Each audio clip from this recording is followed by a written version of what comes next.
Hi, என்னோடய viewers அனைவருக்கும் கோடான கோடி வணக்கத்தை சொல்கிறேன். என்னடா இந்த பொண்ணு இப்படி பேசுதுன்னு யாரும் கோவிச்சுக்காதீங்க.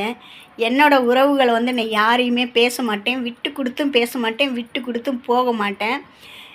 நான் எப்படி இருப்பேனோ உங்களுக்கு தெரியும். அதில் ஒரு நாய் என்ன செஞ்சுருக்குது தெரியுமா?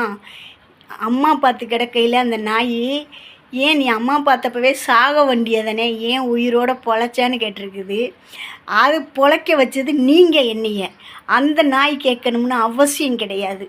என்ன அதுக்காக நான் இப்போ கொடுக்குற பதில் மட்டும் அந்த நாய்க்கு எப்படி கொடுக்குறதுன்னு மட்டும் பார்த்துக்கோங்க. என்னடா இந்த பிள்ளை இப்படி பேசுதுன்னு கோவிச்சுக்காதீங்க, தயவு செஞ்சு சொல்கிறேன். சாரி. டேய், 4 3 7 நாயை போட்டு உன் பொண்டாட்டிகிட்ட ஓலு. யாரை பார்த்தடா சொல்கிற? 100க்கும் 50க்கும் பேக்க தொங்க விட்டு உன் பொண்டாட்டியை கூட்டி விட்டு வாங்கி திங்கிறவன் நீ. நான் அப்படி போக மாட்டேன்டா. அப்படி போனேன்னா என் கழுத்தை